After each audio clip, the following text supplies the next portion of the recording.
Thanks for having me here. So, I am very much interested to share information on my topic. Okay.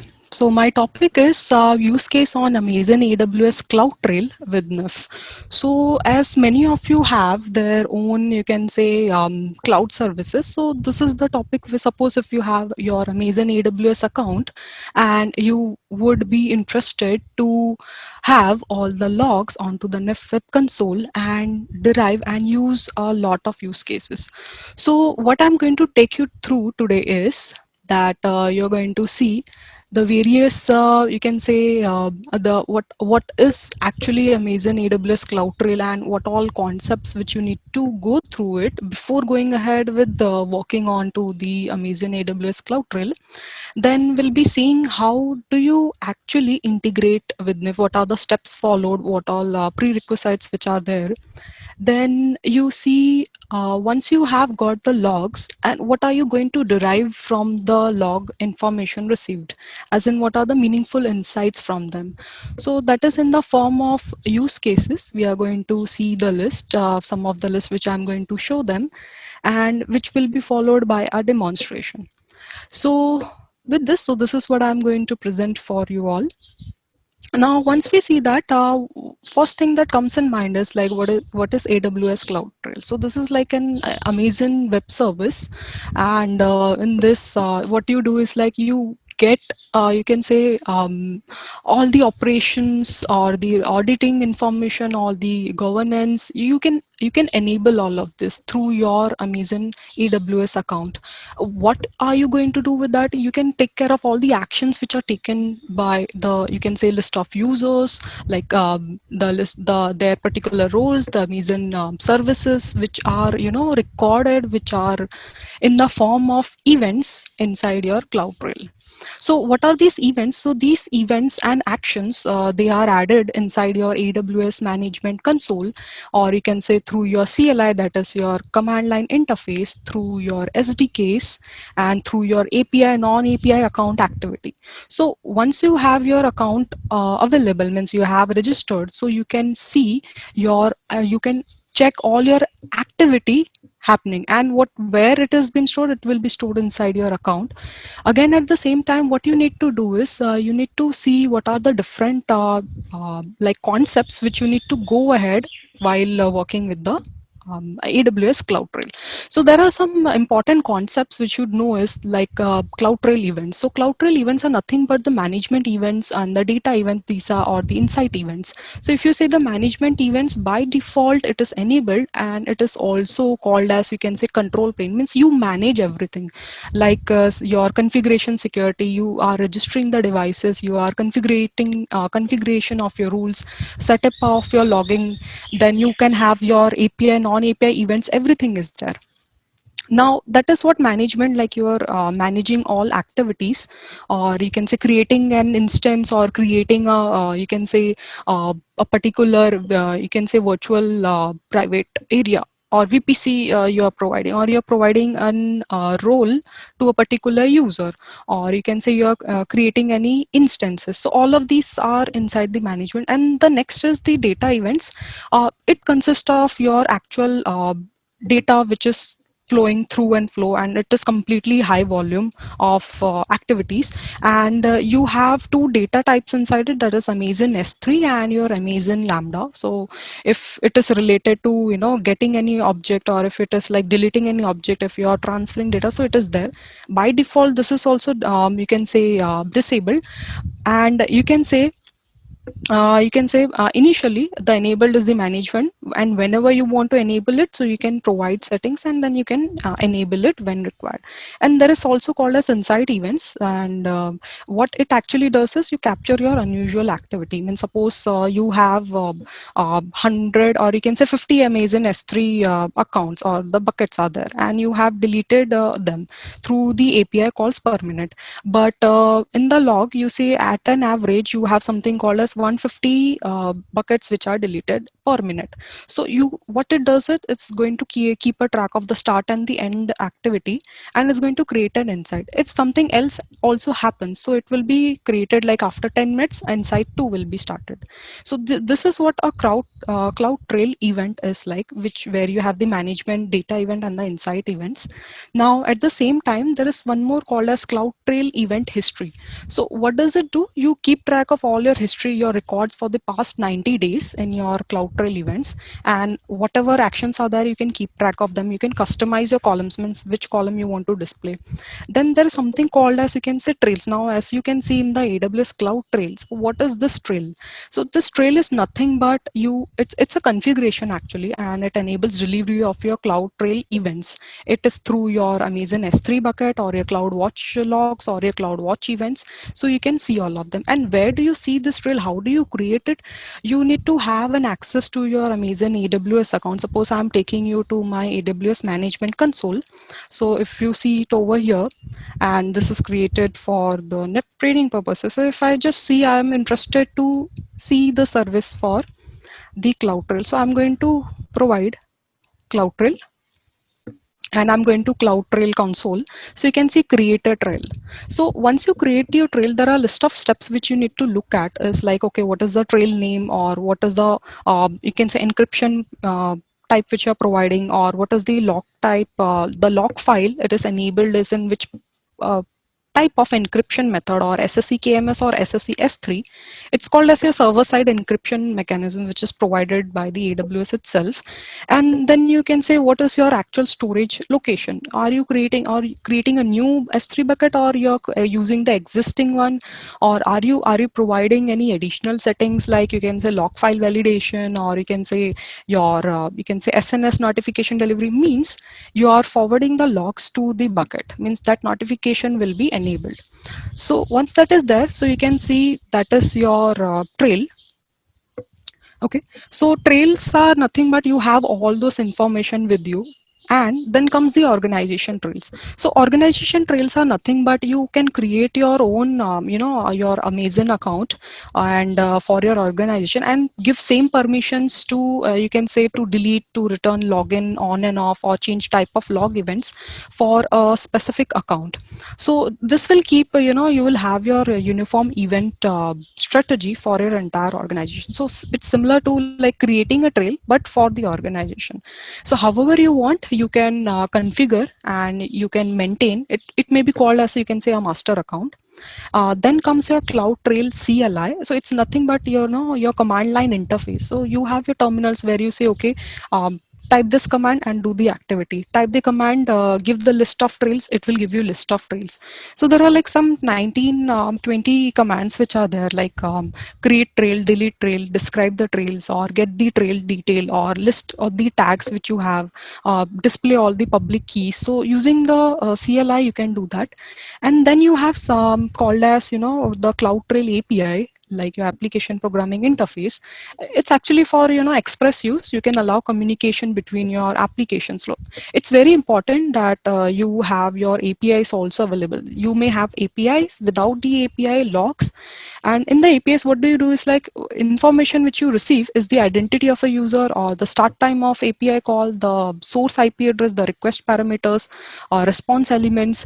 And also you can get all this information through the, you can say, the description, that is called as your actions, your data types, your common parameters which are there.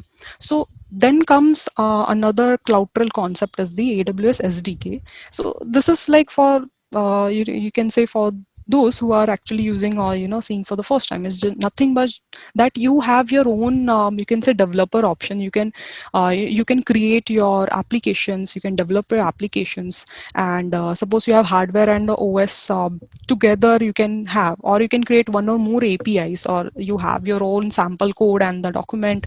So you have your libraries, core files, and you can create your SDK. So it's for developing APKs mostly, so it will be very helpful. Then at the same time, you have something called as trail tags, means you provide tags to your trails. It's best and to provide a tag, because you can easily manage search filter, and it's like a, it is very best to have your own tagging strategies, because you can easily maintain your trail information. And it's custom defined. You can say it's custom defined. If I say the tag for the cloud trail is mentioned by okay from XYZ, that is the name which you can provide. Also, the important part is that how are you controlling access, means who is accessing to your cloud trail logs. So you can mention that you can be a IAM user, that is you can say identity and access management, and you say you are giving admin privileges to yourself, and then you work on it, and then you say, and then you can give that credential to the list of people and say that who are accessing your account. So for each and every user you can provide unique security credentials, so that is like you provide, you can control access. Suppose I have got $15,000 credit for the AWS Amazon AWS account, and what I do is I create a list of groups, and I provide $2,000 to one group, 2,000 to another group, and rest I keep it in the account. So I can keep track of, okay, I have assigned the you can say the you can say the tokens also, and also I'm giving them privileges to create instance, or you can say to create you can say a database connection. And so that is the privileges I'm providing. So with this you can access, or you can control who can do activities on the account. Now at the same time what you do is like the AWS STS, so it is called as, you can say, you can provide your security token service, means like it's for completely global endpoint connection, and you can have from data from, you can say, multiple regions, and you can say it's quite very helpful. Now what are the different other, now which you need to see is like there are some services which may be supported, not supported, or you're getting logs from different regions. So you need to have like there should be some supported regions which are provided by the CloudTrail. So what are the supported regions? You can say okay, it is coming, you can come you can get the logs from you can say the East Asia, from Southeast Asia, or you can say from the eastern region, for the western region.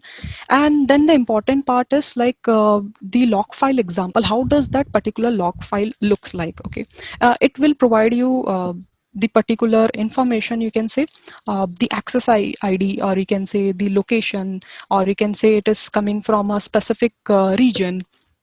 So you can provide us. So suppose if I just show you the supported regions, redirecting you to the Amazon AWS web page, where you can say when you actually access, so you can say you are selecting okay, region US East 2, so that is for the US East Ohio. If I am interested to see, now you are in Mumbai, so you'll be saying okay, is that service supported in your region or not? So you are going to see from this particular region. Now coming back, you would be interested to see how the log files look like. So if you see for the log file example, so the format is always like provides the account ID, then the cloud trail, the region name, and provided by the year, date, month, and your time zone. And then there is a unique stream dot file name format, or it will be given in the JSON.gz format. That would be complete log file name. So once that is there, so also there would be some part like, is there any limits in the AWS CloudTrail account or not? So what you're going to see is like, okay, with this there will be how many trails per region are provided. So by default there are like 5 trails per region which are provided. So how many API list can you give? So there can be 10 transactions per second you can give, or how many lookup into APIs can you give, or how many data resources per like events you can get. So across all the selectors you can have something around 250 you can say selectors per, you can say, trail you can get it. So with this further description which you should know about is the supported and unsupported cloud trail services. So in this what you need to have is like if it is supported one, it provides like there is a list which is provided, a very vast list. Previously a year back it was like 200, now it has like 70, 170 some services are there. So if you see them, these are the list of supported ones, and along with the support. So what does this provide you about? Means these are the services which are available for you to have a look at. Now if you are using the you can say Amazon AppStream, or you are using the, you can say, auto scaling or AWS backup or the billing and cost or certificate manager. So these are the services or the logs which you get it from these. So once this is there, you get the list of supported and the list of unsupported devices, or you can say services, along with the particular list is there. You can go through the, you can say, CloudTrail app, or you can say the web page. Then there is an important aspect which you need to see is the network security groups, or you can say NSG, for the instances, not only for AWS but for the other cloud services like Azure. You would see there are like various fields which are provided in the NSGs, or you can say network security group. For instance, suppose for as an example here, if you see for a Linux instance, what are the NSG? So you say what is the TCP, what is the port number? So let me just scroll down so that you can have a look. There's like NSG rules which you provide, and then you say what is the naming convention, what is the protocol, what is the port range, what is the ICMP type, where my cursor is, source and the destination, and what is the particular description, and you provide what is the connection tracking. So you provide ingress and the outgress, inbound rules and the outbound rules, or you provide the, you get the, you are allowing to you are allowing a particular web page to get the logs, to send the logs. So you can say give the domain name also. So you provide all this. That's where you see in the network security group for the instances. Now once this is there, it's very important to know that particular, how are you going to look at it in a broader picture. So if you have to integrate with the NIF, so what are you going to do is like, you have various AWS infrastructure. So on the right hand side, the cloud bubble, if you see, it can be coming from your EC2 instances, and coming from your, the logs coming from your S3 bucket, or from Redshift, or your various databases like DynamoDB. All are collected here, and then it is sent to AWS Kinesis stream.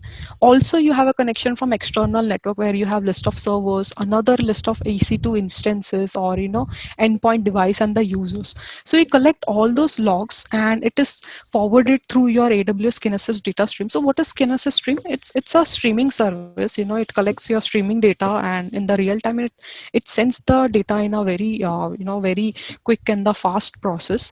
And the best part is like, it is not that costly, and it is very much easy, and very much too easy to use, and not too costly. From here, once you get this logs right from the services, you send it to log forwarder. Okay, log forwarder, and through that you use. And how are you going to forward it to the these logs or the data to the NIF adapter? So adapter is like, you're listening to the logs coming from the cloud, coming from your hardware, coming from your premises, coming from your endpoint devices.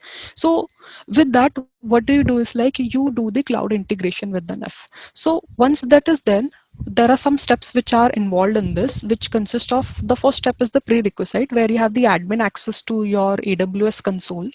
So that is the admin access, means you have the admin access to the AWS console. So this is created for the NIF training. So you have, okay, let me see the services, and you can see EC2 services, and you have the list of, okay, so there was some list of running instance, suppose four for Windows, two for Ubuntu operating system. And along with that, you have provided some, you can say, security group. In the network and security, you go and you provide some security group ID and the group name which you have provided with the VPC ID. Also you have a key value pair. By default, there is a security group and the key value pair created. So even if you delete the default ones, it's going to give you an error, and because it is there for the root, and it is always provided. So you can create a list of instances, you can create your databases, and you can have them all together. So coming here, the first part is, you need to have the access to your AWS console. Second, how are you going to forward the logs from the cloud to your NIF adapter? So you need to have an access to the NIF Docker Hub. So if you have to have a look, so how are you going to take that? So you can go to Docker Hub NIF, and there is a you can say file, you can say it's a compressed 220 MB file, and you can just pull this file into your Docker container, and you can easily you can say forward your logs from your cloud Amazon AWS account cloud to the NIF adapter. So once you just use this command and it's going to call to 20 MB, uncompress it and use it.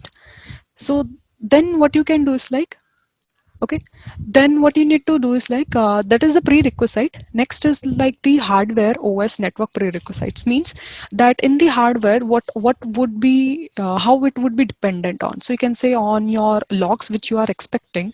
So you can start it with the 2-core CPU or 8 GB RAM, 150 GB hard disk as an instance, and with the OS prerequisite recommended, you can see the latest 64 Ubuntu or CentOS, and in the network prerequisite you need to have 514 UDP or the TCP port open according to your requirement. 514 must be there, and from your AWS forwarder to the NIF adapter, and you need to have the domain amazon.com whitelisted, means allowed, or you can say for the AWS forwarder. So once these prerequisites are set, the next part which you have to look at is the installation. So first thing which you need to have is installation of the Docker. So this is the same baseline. If you install NIF adapter or a data store, or you can say correlator NIF components, so you need to have the Docker installed. So similarly for AWS forwarder, you need to have the Docker installed. What you need to do is you need to create a folder called as AWS forwarder, and inside that you need to call the image, that is the Docker pull from your AWS forwarder. So once you call this, the next file is you need to have a configuration file. So you can create a configuration file, or you can just you can say if you have a sample template downloaded, you can move it inside the AWS folder, even if it is in AirTemp or some other outside folder. So you can call that. So the next step which comes is create the file docker compose.yaml file. It is called as a configuration file, and the third step which you say is like move it inside the AWS forwarder. So suppose if I have to show you like how are you going to show that. So let me just share my screen where you have the backend access.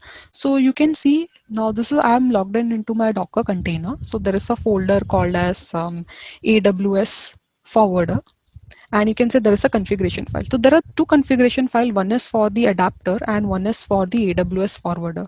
So inside that what you will have here is your configuration file. So in this configuration file you do the changes, and these changes are nothing but your allowing operations to show, you can say your AWS forwarder settings. Okay, so coming over here in the step 3, so we will edit this configuration file and proper details would be added. And what this detail consists of, I'll show you that. The next step is you're going to execute this configuration file, means whatever the changes which you have done will be made alive and active, and then it will be reflected. For a reference, you can refer to the link which is given at the bottom. And now let's see the configuration file. So on the left hand side, which you see is the Docker Compose file, that is the configuration file of your, you can say the NIF adapter, and how it is different from the AWS forwarder configuration file. So on the right hand side, now you can see the path differences in the NIF AWS folder docker compose.yml file, YAML file. Now this is how a configuration file looks like. So the highlighted ones are the changes which you do. The first part which you see is you can say the path where you are you can say you are installing the AWS forwarder, and then you see the next part is your location where you are having, you can say what is your default region. Okay, so once you have provided your default region, now this is for all the Mumbaikers, so you can say AP South one is for the Asia Pacific Mumbai, and then the next part is the AWS access key ID and your AWS access or secret access key. So these two are provided inside your account. Where can you find them? So you can go to your profile and you can just go to my security credentials, and in that you will see a list, or you can say the access key. So initially once you're doing it for the first time, so you can see this new access key button over here, you can create it and you will get a file. So it is going to provide you the key as well as a JSON, the CSV file which you can download and you can use. Now coming back here, So that was the access key. These two access key, you can see it over there. And once that is provided, the next, the point five is the host, that is the IP address, or the, you can say, your public or the private NIF adapter, which is connected to the AWS log forwarder. That is the host machine. Again, the AD port just below point five is 514. Then next is point six, where you say Kinesis stream name. This is the name which is provided by the user. That is a user defined tag. That is the name for the streaming which are provided. Then point seven is the Kinesis shard ID. That is the, you can say, you want to provide us the starting of the stream from some specific number. So by default, you can provide all zeros, and these are like 12 zeros over here. And then you have the next is called as your the log file name. So by default, this is given by AWS lf.log, and you can change this name. So this is the log file name, and the next part is the log level 10. So the point number 9, the log level 10 is for the debug. If you want to have other log level, suppose information for 20, if you want it for warning for 30, then if it is error, then 40, then if it is critical log level, then the 50. So you can change it over here, and the container name is plugin hyphen AWS LF. So this is the configuration file. Once this is set, it means that you have your configuration set, and the machine who is having the logs, you can say, from your AWS account, will start streaming it to the port number, point number 5, and you can say point number 5 IP address, and just below the port number 514, which is open with the protocol or TCP or the UDP which you have set.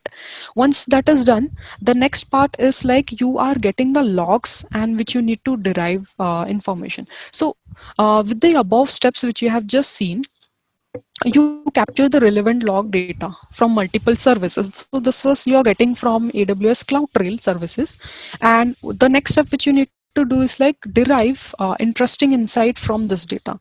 So while doing that, you need to look at various scenarios. Okay, so what are these various scenarios? So you can say, what actions did a user take over a given period of time? Okay, then you can say, suppose I had given $2,000 credential access to one particular group. So what action did the user took on that particular group from, you can say, for the duration of the last 6 months? Okay, then the next is, what is the source IP address for a given activity, or you can say, which user activities were failed due to inadequate permission. Means you were given a normal general user access, but you were trying to create an instance with the storage size more than, you can say, provided by 500 GB, but it was not allowed. Okay, so that is because the inadequate permission for that user activity. Another, it would be like, which user changed settings of the security group. Means allowed, rule was allowed on all ports, port numbers are provided, and when did that change occurred? Okay, then when was a particular IP address associated with the network interface? So I mean, you can just say IP which you have mentioned to a specific interface, and you had changed it to a specific other device also. It's like when there is any domain change, or you can say any octet change which you're providing, so that is there. Another part would be, suppose I have suppose Shweta, she had logged into my AWS account, and then there were some instances which were stopped, but then the instances were launched, or some instances were terminated. So which user launched or terminated an EC2 instance? So that is all important. So these are the scenarios which you can think of. Now, important point is like, what are the other data points which are required to see for a period of time, or like whenever you have to look at us, like IAM user activity, or some top actions performed, or you can say top traffic sources which are there, or you can say highest login or the logout activity which are there. So these are the data points which you need to look at. Along with this, the other, you can say, use cases with the NIF which you can see is, first thing, I would like to see all the AWS activities, and then you can say, I would like to have all security group activities which are created or deleted, and you would like to know the console login success or the failure also, and when a particular, any API which was called and it was not successful or successful. So you can see login credentials are there, and permission issues or account breakup was due to that API API call was failed, or it can be users roles, or you can say access keys which were created or deleted, or there was configuration changes whether they were successful or they were not successful. So these are the points which comes in mind. As now with this, the important part, which is when you are onto the live environment and you work with this logs, requires a demonstration. So now let's come to the NIF adapter. Let me take you to the NIF web console. Okay, so here now, once you have logged in, the first thing that comes in mind is, yes, I'm interested to see the logs. Okay, so first, once you have this log, so the first part would be you have done the integration, you have synced your parser for the AWS forwarder. If you're doing it for the first time, you can go to the management, you can go to the repository, and you can sync from the NIF central repository to your local repository. So if I go to the NIF cloud, and then you can search for AWS forwarder, and you can sync the parser, which is going to help understand all the, you can say, the fields which are being forwarded. So you can sync to your local repository. Here local repository is called as a silver surfer. So let's say I'm interested to have AWS CloudTrail. So you can sync this entire package. Sync means from NIF cloud, this entire package will be downloaded to your local repository by using this button called as a sync button. So in this, if you are looking at the first point interested is the parser. So it contains a funnel like icon, that is a parser. So in order to have this entire package would be downloaded inside your local repository. So this is the parser with the log ID 118. So once this is there, means your logs have the, you know, a funnel which is going to be proper, or you can say put into a structured format. Next part would be that you can just assign you're getting logs from this specific location IP to your system. So you can just mention, okay, go to management, you can go to devices, and you can say you're getting logs from the AWS log to, you can say, to your NIF web console. So just mention the IP address and into your NIF web console. So once this is there, so the next part which is going to come is, let's see the device. Okay, so you can say I have a particular device. Suppose here as an example, if I say I have got AWS as the device name, and this is coming from this specific device IP. So with this I can say, okay, the parser applied to would be mentioned inside it. So that I can say for this IP. So let's say, suppose this is you are getting from this. So you can say this is the parser which you have seen, the package which you have taken. So AWS CloudTrail for this specific IP address. Now this was a sample one.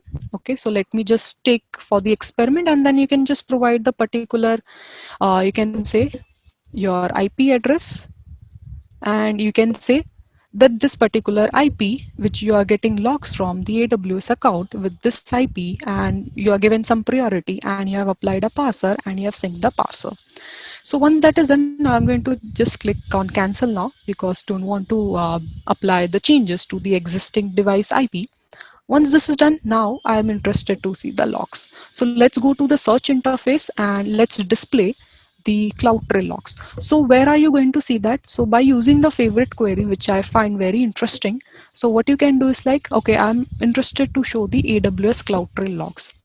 So here in the search interface which you're looking over here is nothing but the query, which is the NIF proprietary DQL query, that is NIF query language, which was fetch the data from the table called as event, where you get all the real-time data from the log name called as AWS CloudTrail. So the log type is the major category is cloud, log name is the AWS CloudTrail, and you are displaying the top 100 data for the last 24 hours duration. So by default, this 24-hour duration, you can also mention that I'm interested to show the logs for the last 1 hour duration. So small h means for the last 1 hour duration. Now this is for those who are completely new and who are working for the DQL for the first time, and those who have already experienced and worked with the DQL and work with various log names, the log types, then it would be completely easy for you to understand. Once that is done, what you can do is like, once you have given log name AWS CloudTrail duration 1 hour, it's going to display all the logs which are coming from the CloudTrail your Amazon AWS account. So the most important part which you have to look at is the fields, the third column called as, you can say, AWS ARN number. This ARN number is going to provide you that this is your Amazon resource name, that is like who made the call. And the last section which you see is, this section is called as the user role, or you can say role that made the call. So in the first one, you can say it came from root, and now the second one, you can say it came from the role and the person name Madhuri, and so on. So you are going to see for the list, from the list of accounts, and coming from a particular, you can say, who made the call from a specific region also, you can say. Now with this, the next part which you see is the access key ID or the account ID. So you can see the account ID will be provided, and then also you can see called as your bucket name. So once you see over here, there's also a bucket name provided, bucket name, or you can say the error code. And also the part is the event ID, which you mentioned, that is event ID. Now important is, event names are very important if you're doing or working on the AWS use cases. Event names are quite very important, and you're getting from the event sources and the type of event which you're getting. And you are going to see the identity type, and it was a type of, you can say, it was a root user, it's a IAM user. Then you can say you want to see other, getting logs from a particular region, or you can say you're getting is who had invoked this particular request, or you can say the type of request and its complete information, and what was the response given. You can also see the user agent over here. It means you can say user or the user agent. It's going to provide you that the entire description, that it was from a browser Chrome, or it was account directly, and how it was invoked. So once you have seen the logs, the next part would be, I'm interested to see, the next part is, what are the different fields which are associated with this. So let me take you to the fields. So I'm displaying all the important fields which are over here.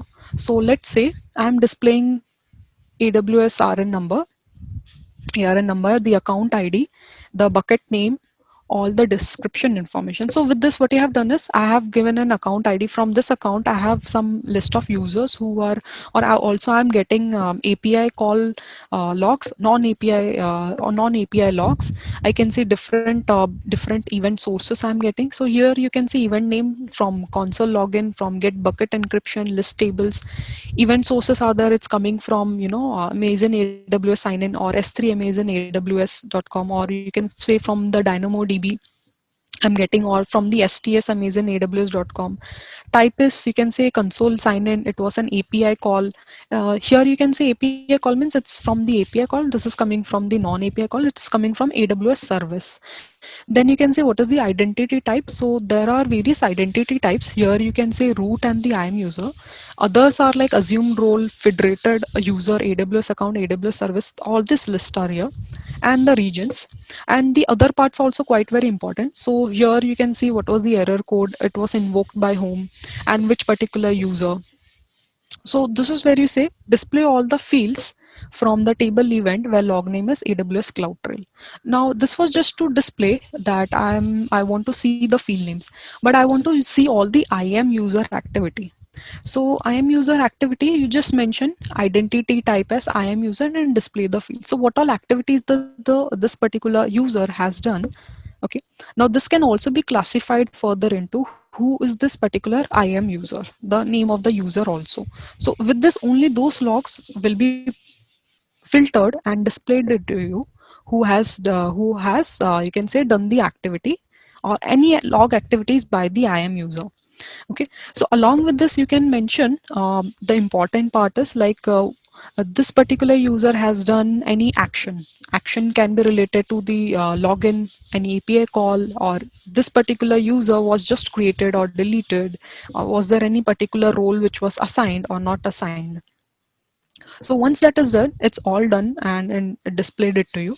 Don't worry if it takes time. It may be because the data loading from transferring from your private network to your public, and then coming to your private network, and then displaying it over here.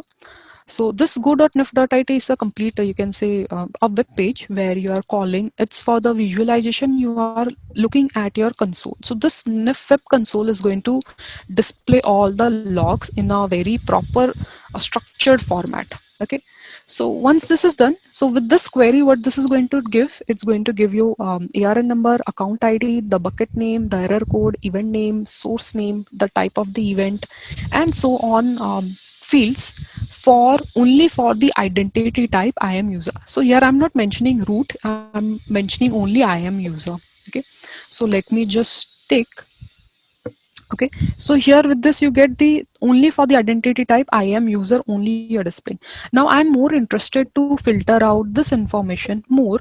Okay, so with this what you can do is like taking from my favorite query, I have taken all the I am user activity. Now I'm interested to see top fail login.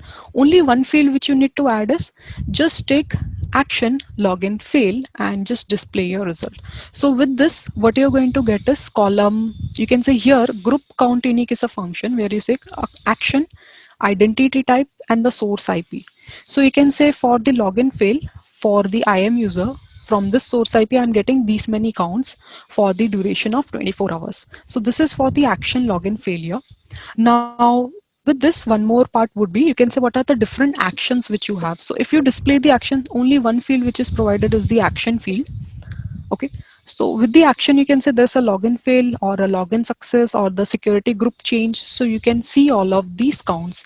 If you want to see from time to time, okay, then you can just mention. Okay, and you can provide display or your details. Now at the same time what you need to do is, if you have a security group change, so you just need to provide action as security group change. And if you see this information, it's going to get it from the AWS CloudTrail, and only the security group change for that specific user is provided. Okay, so with this, if I'm displaying the logs, it's going to give you the only those user actions. So all the list of users, security group change, and their particular account. Now also, let's take one more. I want to have the console access successful and the failure, or the API and the non-API request. So what I'm going to do is like, who has done the console login? So suppose I have Shweta and she has done a console login and at some specific amount of time. So I would say I would like to know for the last 1 hour duration. So here I'm just login. I'm displaying only the console login of all the users who has done that, or the, if I just say the login field, so I'm going to just change the action name from login to login field. So this is for the action login done by this particular, you can say, user. So if I have to see, user is Michael Baker, Kimberly Maxwell, and so on. And if I have to show for the console login which was not successful, just convert it to action login fail. Now I would be interested to see all the APIs and the non-API list. So I can just say event type from the CloudTrail. You can say successful API calls, and you can say the non-API calls are this. Now this is a one way to have a look at the logs and filtering out what result you want to have using the DQL. Now I am interested to display this data in a very presentable manner in the form of dashboards. So in this dashboard, now how this dashboard has come is, you can see in the your management, your repository, and where you have created a package called as NIF Connect Amazon AWS CloudTrail. Here you have created a list of widgets. So these list of widgets are nothing but the graph which are holding information for top source IP AWS 24 hours, login fail from country, login from your country, top resources by source, login fail, list of use cases which are provided.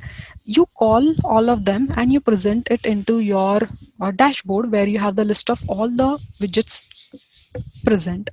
So how does it look like? So at the end, I would be, I would be interested to see all AWS activities, all security group activities, console login, fail success, API call, fail success, users were created, deleted, roles were created, deleted, or you can say access keys were, created, deleted, configuration changes were successful or the failed, all the list of all activities across your AWS account from different regions. You can say single value login for the last 1 hour, you can say total login count and total login fail count you have, and you have got login from specific countries, higher the number, goes more towards the red region, means higher the number logins from that country. Then you can say you have got top, you can say field logins from IM user, and you can see list of users in the x-axis. Y-axis you have the count. If there are some security groups change, you can display all of these in the graph which you have selected. Then you can see top source IPs from the AWS. You can see all the IP addresses and the total count, and you can say total failed login failed from a specific country. So higher the number, you can say that is the specific country who has done this activity and who are getting login failed from this country. Now you can see the circle, it means it is refreshing. The poll interval is given as 1 minute and it is refreshing your result. You can see what are the top responses by source, and these are all displayed from here. Now, at the same time, you can say from the source IPs and the count unique you can display. And at the same time, I am also interested to show, yes, what are the console login status, who had done the login and the login field. And then you can display total API and the non-API calls are displayed over here. So now with this, you can say this is a way where you're presenting your activity from the Amazon AWS CloudTrail account activity onto one single, you can say a console, and inside your package who's holding that use case. So it's very good way to present and understand what is there. So with this, if you are interested to know more or in depth about more AWS CloudTrail use cases, you can connect to our PS team, and we would be happy to help you out in those use cases. So with this, I hope you have got an idea how to create and what are the steps which you need to follow if you are going ahead with the AWS CloudTrail use cases and integration with the NIF, and how to handle and monitor these activities. So with this, okay, with this, I would like to conclude over here. And just in case if anybody is having any questions, you can put it onto the Q&A section. And yeah, so we have got a question from our participant. So why do we need to have Amazon Kinesis service to send the data to the NEF adapter? So it is it is actually a service which you can, like forward your data. So I mean, for every service you need to provide, you can say, you need to provide a subscription. You need to provide a, you can say, apply for the charges also. So it's very important that for this also, it's one of the way that you providing or forwarding the logs through this service. So that's why this name as the Kinesis stream. Now at the same time, another question would be, suppose one question it comes as, okay, just for the audience who are like going ahead with this. So suppose a company has an application who has hosted in AWS, and they are using EC2 instances. So what they are using is they are using ELB and the EC2 instances. So what are the requirements as an administrator perspective? So first thing you need to ensure is the notifications which are sent as a read request. If it goes beyond 100 requests per minute, you need to check that. Second, if there is any notification which are sent when the latency goes beyond 10 seconds, or if there is any API activity which calls for any sensitive data, should be monitored. So what are you going to use that? So you're going to use CloudTrail monitor activity, API activity. And then the second would be, you can use the CloudWatch metrics, so that you can check if there is any metric which goes beyond some threshold limit, you will be able to handle that. So this is what you have to look at. Okay, there are many more things which you can go through onto our, you can say, list of use cases available onto a NIF website. And if there's any other question, so let me just have a check with the Q&A tab. All right. Okay. So also, just in case after the this connect session, if anybody has any query, you can contact us, or you can put it onto a public forum on stack.nif.it, and we would help you out. So for now, that will be all from my side, and I'm very happy that you all have joined over here. So thank you all participants for joining us today here, and that's all from my side.